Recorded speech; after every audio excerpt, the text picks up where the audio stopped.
اعوذ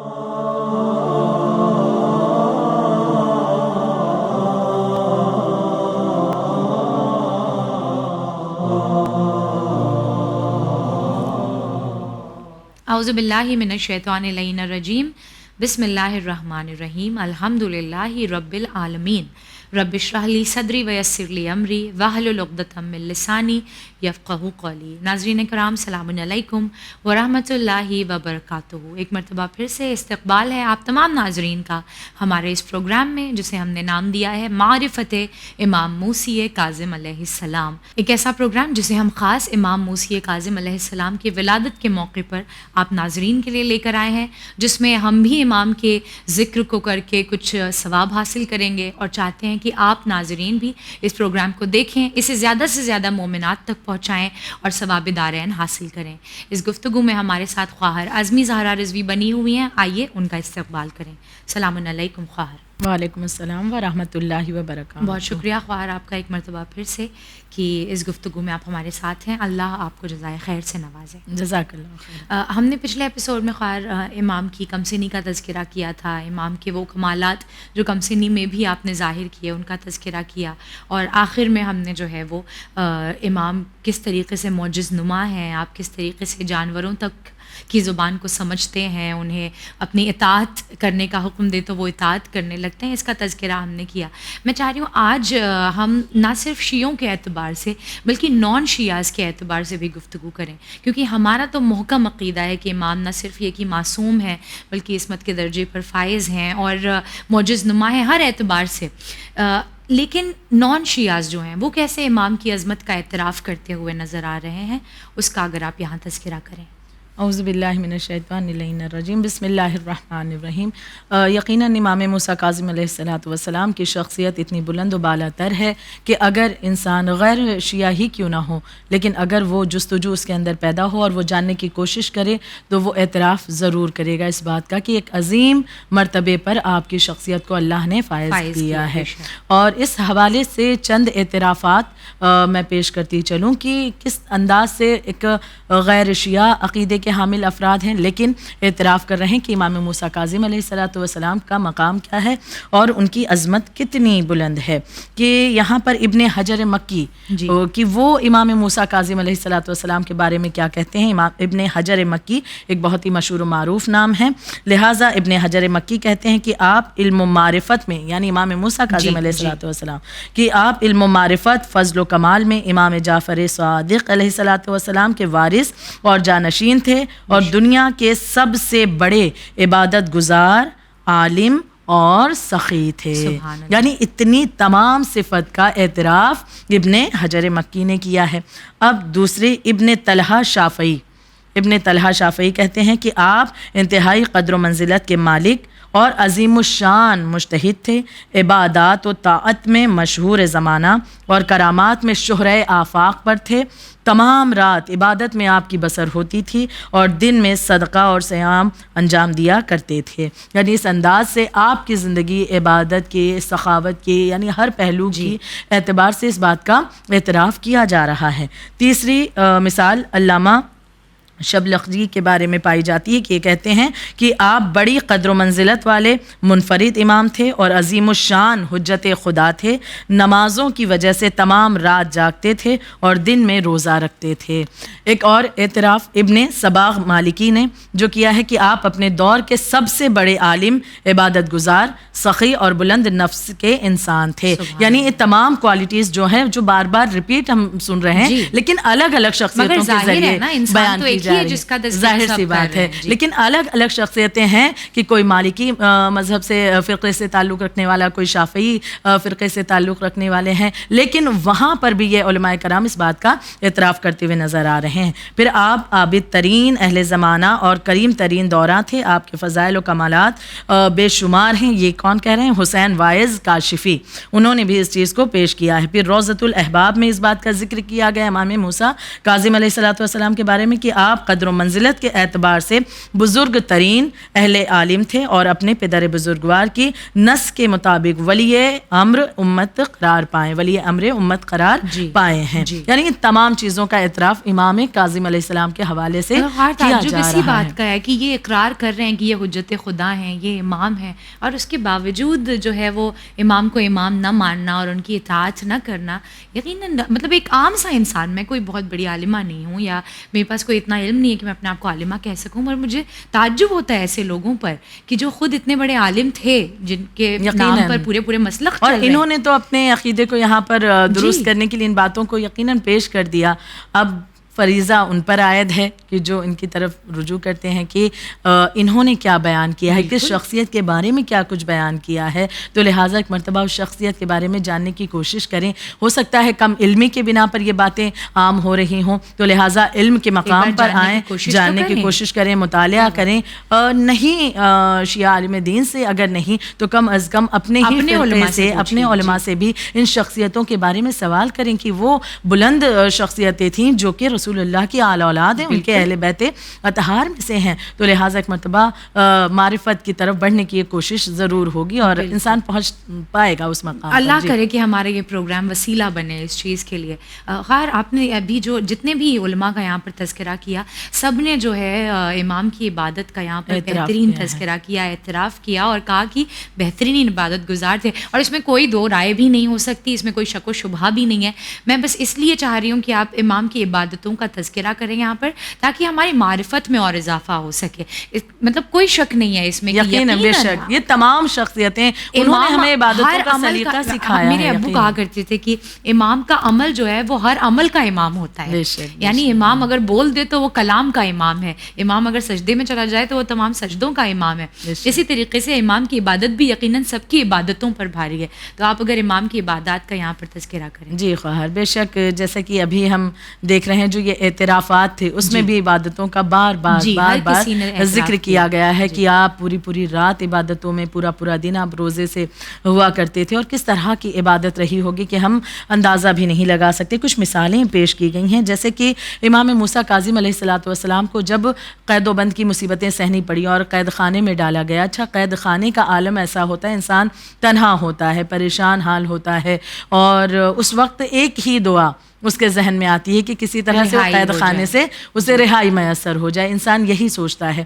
لیکن امام کا قید خانے میں جانا اور قید خانے میں جانے کے بعد یہ جملہ کہنا کہ یہ عبادت الہی کے اعتبار سے بہترین مقام مجھے ملا ہے, یعنی خدا کی عبادت کے لیے بہترین مقام ملا ہے کہ یہاں پر فقط میرا رب اور میں اور اس کی جانب میں پوری طرح سے متوجہ ہوں. کہ امام کی عبادتوں کا یہ عالم رہا کہ جس قید خانے میں آپ کو رکھا گیا, داروغہ جو وہاں کے تھے یا جو بھی افراد تھے, ان لوگوں کو اس بات کی تاکید کی گئی تھی کہ امام کے ساتھ سختی کی جائے. لیکن امام کی عبادتوں کا طریقہ دیکھ کر کے, امام کا انداز دیکھ کر کے, امام کا اپنے رب کے لیے اس طرح سے اپنے آپ کو لگا دینا, یہ تمام تر چیزوں کو دیکھ کر کے یہ افراد چاہ کر بھی کوشش نہیں کر پاتے تھے. یہی تو وجہ تھی کہ آخر میں امام کی زندگی کے آخری حصوں میں بہت زیادہ امام پر سخت لوگوں کی طرف سے سختیاں اور پھر بڑی بے رحمی کے ساتھ آپ کی شہادت واقع کر دی گئی. تو لہٰذا یہ تمام چیزیں ہم دیکھتے ہیں کہ قید کے عالم میں بھی آپ کی عبادتیں اتنے عروج پر رہی ہیں. یہاں تک کہ سجدے کا اگر ہم خیال کریں امام کے, کہ تصور کریں کیا سجدہ امام کا ہوتا تھا.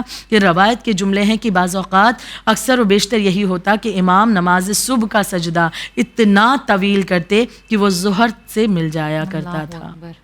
یعنی اس طرح سے خداوند عالم کا سجدہ کر رہے ہیں, اس طرح سے عبادتوں کو انجام دے رہے ہیں. جب ایسی عبادتیں ہوں گی تو ظاہر سی بات ہے کہ ان کی جانب قلب متوجہ ہوں گے, اور یہی سالوں بعد بھی اللہ نے ان کے نام کو زندہ رکھا ہوا, یہ اللہ کا اجر ہے بے شک. یقیناً اب یہی وجہ رہی ہے کہ ہر دور میں جو شر پسند افراد تھے, جو ایسی باطل حکومتیں تھیں کہ جو یہ دیکھ رہے ہیں کہ ایسی مقدس ہستیوں کی عبادتوں اور ان کی اچھائیوں, ان کی نیکیاں اور ان کا جو انداز ہے, ان کا جو اخلاق ہے اس کی وجہ سے لوگ جب متوجہ ان کی جانب ہوتے رہے تو ایسے شر پسند افراد وہ اپنے شر کو اور زیادہ ہوا دیتے رہے، حتیٰ کہ ان تمام شخصیتوں پر ظلم و مظالم اسی لیے ڈھائے گئے کہ لوگ ان کی جانب متوجہ ہو رہے ہیں، ایسا نہ ہو جائے کہ ہماری حکومت کو زوال آ جائے۔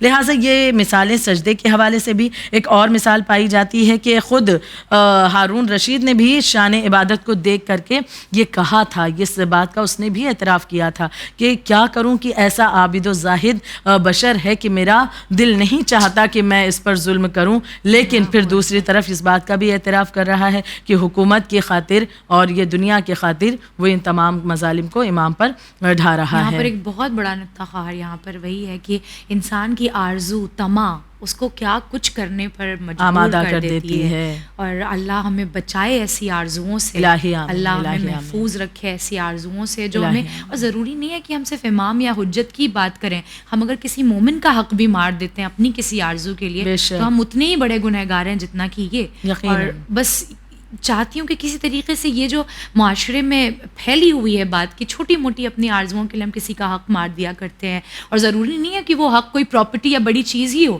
ایک چھوٹا سا حق بھی ہو سکتا ہے کسی مومن کا، اگر ہم مار دیتے ہیں تو پھر اللہ ہی جانتا ہے کہ اس گناہ کا استغفار کیسے کیا جا سکتا ہے۔ اس طرح سے یقیناً جب تک کہ آپ نے اس کے حق کی ادائیگی نہیں کی اور جب تک کہ اس سے آپ نے معافی مانگی نہیں ہے تب تک خدا بھی راضی نہیں ہو۔ کچھ ہیں ایسے گناہ اس دنیا میں انسان جو انجام دیتا ہے کہ ڈائریکٹ وہ اللہ سے معافی مانگے خدا معاف کرے گا نہیں، کیونکہ اگر کچھ ایسے گناہ ہمارے ہیں مثلا حقوق کے اعتبار سے ہے کہ اگر اس کا تعلق کسی اور سے ہے تو جب تک کہ وہ انسان خود نہ معاف کر دے پروردگار عالم بھی معاف نہیں کرنے والا، تو لہٰذا ایسی چیزوں کا انسان کو بالخصوص خیال کرنا چاہیے، اپنے اہل بیت کی تعلیمات پر عمل کرے کہ کس طرح سے ان کا طرز عمل رہا، ان کی زندگی کس طرح سے رہی، کہ دشمن کا بھی حق رہتا ہے تو بھی اس کے حق کو ادا کرتے ہوئے نظر آتے ہیں۔ تو اگر ہم اہل بیت کے چاہنے والے ہیں تو ہمیں تو بطور خاص ان چیزوں پر توجہ دینی چاہیے۔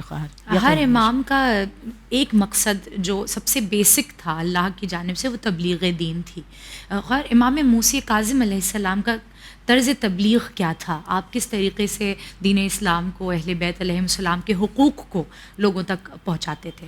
اگر ہم ایک جنرل بات کریں خواہر کہ انداز ائمہ طاہرین کا جو تبلیغ کا رہا دین کی، تو وہ کیا ایک بہت بڑی چیز کہ جس کے ذریعے سے تبلیغ کو کیا جاتا ہے اور لوگوں کو اسلام کی جانب لایا گیا۔ ائمہ طاہرین کا ایک بہترین طریقہ وہ تھا ان کا بہترین اخلاق۔ بے شک یہ رسول اللہ سے شروع ہے اور پھر الحمدللہ کیونکہ جانشین رسول ہے تو بے شک تو اخلاق کے ذریعے ہی یہ دین اسلام آگے بڑھا اور پھیلا ہے، لوگوں تک پہنچا، اور پھر یہ ذمہ داری جیسے جیسے آگے چلتی رہی، ائمہ تک آتی رہی، ہر ایک معصوم نے اپنے دور میں اس چیز کو بخوبی نبھایا ہے۔ اور اخلاق کے معنی یہ ہیں کہ جو کچھ بھی انسان کلام بھی کرے اس میں بھی کچھ ایسی باتیں ہوں کہ سامنے والے پر اس کا اثر ہو، سامنے والا ایک مرتبہ سوچنے کے لیے آمادہ ہو۔ مثال کے طور پر جیسے امام موسیٰ کاظم علیہ السلام کی تبلیغ کا انداز ہم دیکھیں تو بے شک آپ کا اخلاق یہاں پر بہت بہترین طریقے سے کام کر رہا ہے۔ ایک بہت ہی مشہور واقعہ پایا جاتا ہے کہ امام بہت پریشانی کے دور سے گزر رہے تھے، اس عالم میں ایک دن امام کا گزر ایک گھر کے باہر سے ہوا اور اس گھر سے آوازیں آ رہی ہیں گانے کی، ناچ باجے کی اور اس طرح کی چیزوں کی، فحش باتوں کی جسے اسلام میں منع کیا گیا ہے، حرام چیزیں ہیں۔ آواز آ رہی گانے کی، باجے وغیرہ کی۔ امام جب اس گھر کے باہر سے گزرے ہیں تو ایک کنیز اتفاقاً اس گھر سے، گھر کا جو بھی کوڑا ہے، کرکٹ ہے، وہ پھینکنے کے لیے باہر آتی ہے۔ امام نے اس کنیز سے پوچھا کہ یہ بتاؤ جو اس گھر کا مالک ہے وہ آزاد ہے یا بندہ ہے؟ جی وہ آزاد ہے یا بندہ ہے؟ کنیز کہتی ہے کہ وہ آزاد ہے۔ اب امام کا جملہ یہ تھا کہ امام فرماتے، امام نے دیکھی یہاں پر کوئی چیخ و پکار نہیں بلند کی، امام یہاں پر ایک ڈانٹنے کے انداز میں نہیں کہہ رہے ہیں۔ امام کا جو انداز ہے کیا ہے؟ امام نے پہلے ایک ایسا سوال پیش کر دیا کہ اس سوال میں ہی انسان سوچ میں پڑ جائے کہ بندہ یا آزاد، اس میں کیا آخر مصلحت ہے؟ ضرور اس میں کوئی بڑی بات ہے۔ تو اب جب یہ کنیز کہتی ہے کہ یہ آزاد کا گھر ہے، وہ یہ بندے کا نہیں، مطلب اس نے کہا کہ یہ آزاد، امام نے دو آپشن دیے کہ آزاد کا یہ شخص آزاد ہے یا بندہ ہے، وہ کہتی ہے آزاد ہے۔ اب امام کہتے ہیں بے شک یہ آزاد ہی ہوگا، کیونکہ اگر بندہ ہوتا تو اپنے پروردگار عالم کی اس طرح سے نافرمانی نہیں کرتا۔ اور یہ گانے کی جو صدائیں بلند ہو رہی تھی، امام اس کی طرف اشارہ امام کا تھا، لہٰذا کنیز اندر گئی اور اس نے جا کر کے اس بات کو بتایا لکھوایا ہے اپنے مالک سے. مالک کو جب اس بات کا علم ہوا کہ یہ جملے کوئی جملے ہوتے ہیں جو بہت زیادہ اثر کرتے ہیں, بعض اوقات پوری زندگی تبلیغ کی جائے کسی چیز کے اللہ متعلق, مہربان ہو جائے اسے ایک لمحے میں انسان کا دل تبدیل. تو ہم یہ نہیں کہہ سکتے کہ نہیں ارے اس پر کچھ اثر نہیں ہونے والا, ارے انہیں اتنا بتایا جاتا ہے, گھنٹوں سمجھایا جاتا ہے, لیکن وہ راہ راست پر فلاح انسان گمراہ ہے, نہیں آتا. ہم یہ نہیں کہہ سکتے, کیونکہ بعض اوقات گھنٹوں کی اسپیچ بھی فائدہ نہیں کر سکتی, اور بعض اوقات ایک جملہ اثر کر جاتا ہے. یہ واقعہ اس بات کی واضح دلیل ہے کہ امام کا تبلیغ کا انداز, کہ آپ نے ایک ایسا سوال رکھ دیا ہے اس صاحب خانہ کے لیے کہ وہ سوچنے پر مجبور ہو گیا کہ واقعا میں بندہ, یعنی میں ایسا آزاد ہوں کہ میں اللہ کا بندہ ہی نہیں ہوں. اب اس جملے کا وہ اثر ہوا کہ اس نے جو بھی وہ ساز وغیرہ بج رہے تھے, ناچ گانے باجے کی آوازیں بلند ہو رہی ہیں, سب کو رکوایا اور باہر آیا. اور جب باہر آیا تو ننگے پیر آیا, یعنی اب اسے یہ خیال نہیں, یہ فکر نہیں کہ میں نالین پہنوں اور پھر آگے بڑھوں. ننگے پیر باہر آیا, دوڑتا ہوا امام کی خدمت میں آیا اور کہتا ہے کہ عرض کیا, اس نے معافی مانگی, استغفار کر رہا ہے کہ میں آزاد نہیں بلکہ حقیقاً یا امام میں بندہ پروردگار عالم بننا چاہتا ہوں. اس نے توبہ کر لی اور اس کا نام بشر ہے, بشر حافی کا واقعہ جو کہ بہت زیادہ مشہور ہے. اور چونکہ ننگے پیر چل کر کے آئے تھے اس طرح سے, تو لہٰذا ان کا یہ لقب بشر نام تھا, حافی, بشر حافی کا واقعہ اس طرح سے مشہور ہو گیا. تو بشر حافی کا واقعہ پایا جاتا ہے کہ امام نے کس طرح سے تبلیغ کی, ایک جملے کے ذریعے سے. تو آج ہم بھی سوچیں کہ جو بھی ائمہ طاہرین کے چاہنے والے ہیں ان کا بھی جو ایک ذہن ہے اس انداز سے کام کرنا چاہیے کہ آپ جب کسی کو دعوت ایمانی دے رہے ہیں تو اس میں بھی آپ کے الفاظ بہت معنی رکھتے ہیں, آپ کے الفاظ کا بہت بڑا اثر ہوتا ہے انسان پر. الفاظ جو ہیں وہ دل کو جیت بھی لیتے ہیں, اور الفاظ جو ہیں دل کے آر پار بھی ہو سکتے ہیں. یہاں پر ایک چھوٹی سی مثال دے دوں میں آپ کے سامنے کہ تاکہ بات ذرا واضح ہو جائے. میں نے کہیں پر ایک قصہ پڑھا تھا کہ ایک بادشاہ تھا, اس نے خواب دیکھا کہ جو ہے میرے سارے دانت جو ہیں ٹوٹ چکے ہیں, اور اس نے خواب کی تعبیر بیان کرنے والوں کو بلوایا کہ دیکھیے الفاظ کتنے معنی رکھتے ہیں, اس کے متعلق مثال دے رہی ہوں. اس نے بلوایا کہ خواب کی تعبیر بتانے والے اس دور کے جو اسپیشلسٹ ہوں, اس معاملے میں مہارت رکھتے ہوں, وہ آئیں. ان میں سے ایک شخص نے کہا کہ جو بہت مشہور تھا تعبیر بتانے کے لیے, کہا کہ آپ نے کیا خواب دیکھا بادشاہ سلامت؟ کہا کہ میں نے خواب دیکھا میرے سارے دانت ٹوٹ چکے ہیں. تو لہٰذا وہ کہتا ہے کہ اس کی تعبیر یہ ہے کہ آپ کے خاندان کے تمام افراد آپ کی نگاہوں کے سامنے مر جائیں گے. بادشاہ کو بڑا غصہ آیا, اس نے کہا کہ اس کی گردن مار دی جائے, اسے قتل کر دیا جائے کہ میرے خاندان کے پورے مرنے کی یہ بات مجھے بتا رہا ہے. بہرحال اسے قتل کر دیا گیا. پھر اس بادشاہ نے کہا کہ کوئی خواب کی تعبیر مجھے اسی خواب کی بیان کرے. اب پھر ایک مرتبہ ایک عقل مند شخص آیا. اب اس نے آنے کے بعد کہا کہ بادشاہ سلامت جو آپ نے خواب دیکھا ہے خواب بہت اچھا ہے, اس کی تعبیر بھی بڑی پیاری ہے. کہا کہ تعبیر کیا ہے؟ کہا کہ اس خواب کی تعبیر یہ ہے جو آپ نے خواب دیکھا کہ آپ کے سارے دانت ٹوٹ گئے, اس کے معنی یہ ہے, اس کی تعبیر یہ ہے کہ آپ کے پورے خاندان میں سب سے لمبی عمر آپ کی ہوگی.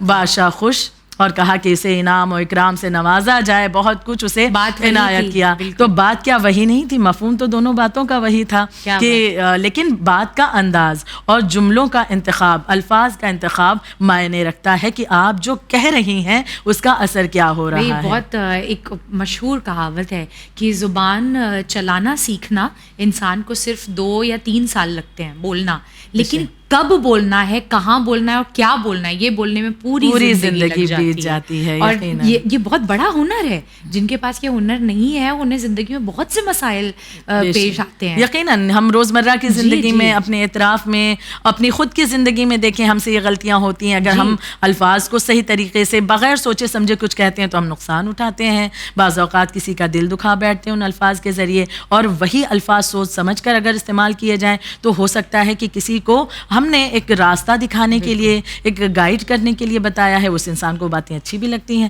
تو اہل بیت کا شیوا یہی رہا. امام موسیٰ کاظم علیہ الصلوۃ والسلام کے وہ الفاظ تھے جو بشر حافی کے دل پر اس طرح سے اثر کر رہے ہیں. دوسری ایک مثال پائی جاتی ہے کہ قید خانے میں جب امام تھے تو ہارون نے چاہا کہ آپ کو نعوذ باللہ بدنام کرنے کے لیے, اور ایک کنیز کو بھیجا جو مشہور واقعہ.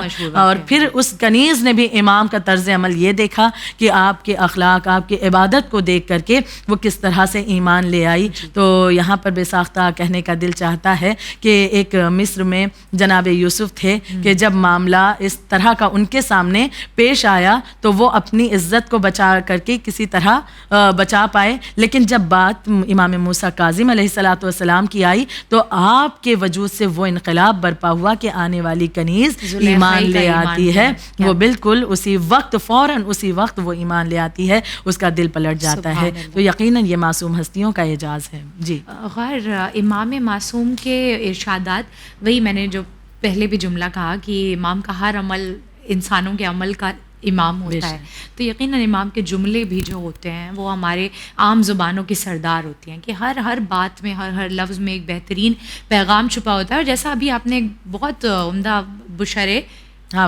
حافی کا واقعہ ہمارے سامنے رکھا کہ ایک جملے سے جو ہے وہ کیسا بہترین انقلاب مولا نے اس کے دل میں برپا کر دیا. تو امام کے جو ارشادات ہیں وہ اپنے آپ میں پیغام چھپائے ہوئے ہیں اور آج بھی ہماری جو ہے وہ اصلاح کر رہے ہیں. میں چاہتی ہوں آپ چند ایک ارشادات کا یہاں پر تذکرہ کریں جو ہماری اصلاح کر سکیں. بے شک جو امام کے اقوال زرعی ہیں جو آج بھی ہمارے لیے ایک راستہ دکھانے والی ایسی روایتیں ہوتی ہیں امام کی حدیثیں کہ ہمیں راستہ بہترین طریقے سے دکھاتی ہیں اور اس منزل پر پہنچاتی ہیں کہ جہاں پر ہم اپنے آپ کو کشمکش کے شکار پاتے ہیں. تو امام کے کچھ ارشادات میں سے چند کا ذکر آپ کے سامنے کرتی چلوں کہ علم کے اعتبار سے کہ علم ہے کیا. حقیقی معنوں میں علم کو امام نے بہترین انداز سے ڈیفائن کیا ہے کہ علم کہا کسے جاتا ہے. ہم نے علم بہت سی چیزوں کو سمجھ رکھا ہے, شاید دنیا اور آخرت میں بھی بانٹ دیا ہم نے علم کو, حالانکہ علم تو علم ہے یقیناً, اور علم کا حاصل کرنا ہر انسان کے لیے ضروری ہے, بہت فائدہ اس کا. لیکن علم کا مقصد کیا ہو وہ امام بیان کر رہے ہیں کہ اصل میں علم ہے کیا. امام موسیٰ کاظم علیہ الصلوۃ والسلام فرماتے ہیں کہ حقیقی علم یہ ہے کہ انسان 4 باتوں کی اطلاع پیدا کرے. 4 باتوں کی اطلاع پیدا کرے. اولاً خدا کو پہچانے, علم ایسا ہو کہ خدا کو پہچانے. دوسری چیز یہ پہچانے کہ اس نے انسان کے ساتھ کیا برتاؤ کیا. کیا بات ہے. تیسری چیز امام فرماتے ہیں کہ یہ دریافت کرے کہ وہ بندے سے کیا چاہتا ہے, یعنی اللہ بندے سے کیا چاہتا ہے. جو کوئی بھی علم ہم حاصل کر رہے ہیں وہ یہ 4 چیزیں ہم اپنی نگاہوں میں رکھیں, کیا ان سے یہ 4 مقصد ہمیں حاصل ہو رہے ہیں. میں ایک مرتبہ پھر سے دہرا دوں کہ اولاً خدا کو پہچانے, علم حقیقی یہ ہے کہ خدا کو پہچانے. دوسری چیز علم یہ ہے کہ یہ پہچانے کہ اس نے انسان کے ساتھ یعنی اللہ نے انسان کے ساتھ کیا برتاؤ کیا. تیسری چیز کہ یہ دریافت کرے کہ وہ بندے سے کیا چاہتا ہے. اور چوتھی چیز یہ کہ یہ معلوم کرے کہ کون سی چیزیں انسان کو دین سے خارج کر دیتی ہیں. یہ حقیقی معنوں میں علم ان 4 چیزوں میں بٹا ہوا ہے. اگر ان 4 چیزوں کے متعلق انسان معرفت اپنی حاصل کر لے تو یقیناً وہ صحیح معنوں میں عالم ہو پائے گا. صحیح معنوں میں وہ عمل کے میدان میں, کیونکہ جب علم ہے تو اب وہ عمل کے میدان میں یقیناً بڑھ پائے گا. پھر ایک دوسرا ارشاد امام کا, یہ بھی بہت ہی حسین و خوبصورت, ہر دور کے انسان کے لیے پیغام اس میں موجود ہے. امام فرماتے ہیں کہ جو شخص اپنے نفس کا حساب نہ کرے, یعنی محاسبہ نفس کے حوالے سے آپ نے توجہ دلائی ہے کہ جو شخص اپنے نفس کا حساب نہ کرے وہ ہم میں سے نہیں ہے. اور محاسبہ نفس کا فائدہ کیا ہے یہ بھی امام بیان فرما رہے ہیں کہ نیکی کرنے والا نیکی میں اضافہ کرتا ہے اور برائی کرنے والا توبہ اور استغفار کی طرف متوجہ ہو جاتا ہے. ہم اپنے نفس کا جب حساب کتاب کرتے ہیں, ایک اس کی بہت بہترین اس کا طریقہ علماء بیان فرماتے ہیں کہ رات میں جب آپ بستر پر جاتے ہیں, سونا ہے آپ کو, بس یہ ہے کہ اب نیند کی آغوش میں آپ جا رہے ہیں, اس سے پہلے ایک مرتبہ پورے دن جو کچھ بھی آپ نے کیا ہے اس کا حساب کتاب کریں, اپنے نفس کا حساب کتاب کریں. کیونکہ مثال علماء دیتے ہیں کہ عقل مند ایک بزنس مین ہو یا تاجر ہو وہ ہے کہ جو کچھ بھی اس نے نفع نقصان ہے وہ رات میں اس کو سونے سے پہلے یا دکان بند کرنے سے پہلے وہ اس چیز کا حساب کتاب کرتا ہے. کیوں کرتا ہے وہ حساب کتاب؟ تاکہ اسے اس بات کا پتہ چل جائے کہ آج کن چیزوں کو زیادہ اس سے کن چیزوں کے ذریعے فائدہ پہنچا, کیا چیزیں ایسی ہیں کہ جس کی وجہ سے وہ نقصان میں خسارے میں چلا گیا. تو اب جب یہ چیزوں کا اسے علم ہو جائے گا تو اس اعتبار سے وہ اپنے بزنس کو آگے بڑھائے گا. تو عقل مند انسان بھی وہی ہے جو اپنے نفس کا حساب کتاب کرے, صبح سے لے کر کے شام تک کے وہ ایک مرتبہ جوڑے اور کہ کیا کیا چیزیں اس نے انجام دی ہیں.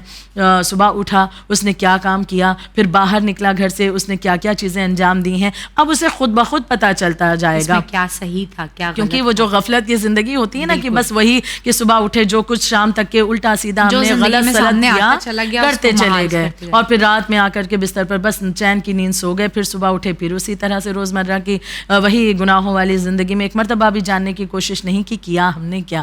تو جب حساب کتاب انسان کرے گا تب جانے گا اچھا یہ تو نیکیاں تھیں, یہ تو برائیاں تھیں. تو اب جب علم ہوگا تو اب اسے توفیق ہو سکتی ہے, اب اسے فائدہ کیا پہنچے گا, وہ نیکیوں کی طرف بڑھنا چاہے گا. اب گناہ ہے تو جب احساس ہو گیا کہ ہاں گناہ کو بھی ہم نے انجام دے دیا, اچھا ہم نے جھوٹ بھی کہہ دیا, تو استغفار و توبہ کی طرف وہ بڑھ پائے گا. لہٰذا امام کی اس جانب بھی ہمیں متوجہ کر رہے ہیں. تیسرے تہذیب اخلاق کے ذریعے آپ فرماتے ہیں کہ نیکیاں زیادہ بھی ہوں تو انہیں زیادہ نہ سمجھو, اور برائیاں کم بھی ہوں تو انہیں کم نہ سمجھو, انہیں زیادہ ہی سمجھو. کیونکہ ہم یہ سوچتے ہیں کہ برائی تو اتنی سی ہے, تو بڑی معمولی سی چیز ہم نے کی ہے, لیکن وہی معمولی سی چیز کافی ہو جاتی ہے. کہتے ہیں مثال دی گئی, مثال دیا کرتے تھے کہ اگر ایک تشت پورا بھرا ہوا ہے دودھ سے, اس میں اگر ایک بوند بھی نجاست چلی جائے تو وہ اس پورے دودھ کو برباد کرنے کے لیے کافی ہے. یقیناً برائی اتنی سی ہی صحیح کافی ہوتی ہے, اچھائی اتنی بھی کم پڑ جاتی ہے. بے شک, جیسے علماء مثال دیتے ہیں کہ پورا ایک ڈھیر لگا ہوا ہے, بہت ہی بہتر اناج کبھی فصل کاٹی گئی اور گیہوں کا ایک اچھی فصل بالکل ڈھیر لگا ہوا ہے, کوئی مسئلہ نہیں, لیکن ایک اتنی سی چنگاری اگر اس میں لگ جائے تو وہ تمام اناج کے ڈھیر کو راکھ چند ہی لمحات میں بنا دیا کرتی ہے. کچھ معاملہ گناہوں کا ایسا ہی ہے, جو ہم معمولی تصور کرتے ہیں وہی آگے چل کر کے کبیرہ گناہ بن جایا کرتے ہیں. اور نیکیاں جو ہیں انہیں انجام دینے کے لیے بخیل نہ بنے, کنجوس نہ بنے کہ نہیں ٹھیک ہے کر لیں گے, یا یہ تو معمولی چیز ہے کبھی بعد میں کبھی اور نہیں, بلکہ جتنا ہو سکے انسان نیکیوں کی جانب بڑھے. اور ایک اور اہم چیز جو کہ آج کے معاشرے کے اعتبار سے بھی بہت زیادہ قابل غور نقطہ ہے کہ ماں باپ کے ساتھ امام فرماتے ہیں کہ اپنے والدین اپنے ماں باپ کے ساتھ بہترین برتاؤ کرو تاکہ جنت تک منحصر رہو, اور برا برتاؤ نہ کرو تاکہ جہنم تک محدود ہو کر نہ رہ جاؤ.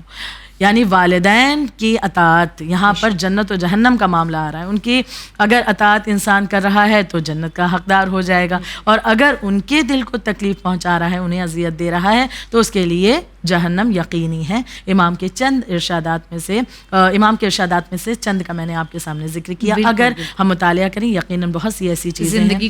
کم از کم اس امام کی ولادت کی 7 صفر کی جب تاریخ آئے تو اس دن تو کم از کم خود بھی مطالعہ کریں, خود بھی کوشش کریں کہ اور بھی زیادہ امام کے اقوال زرین کی, جہاں پر امام نے بہت بڑا پیغام آج سے کئی برسوں پہلے دیا, جو آج کے اس دور میں بھی ہماری زندگی کو کنیکٹ کر رہا ہے, جوڑ رہا ہے, ایک بہت عظیم میسج دے رہا ہے. تو یہ ہمارا بھی ہوم ورک ہونا چاہیے. بالکل بے شک.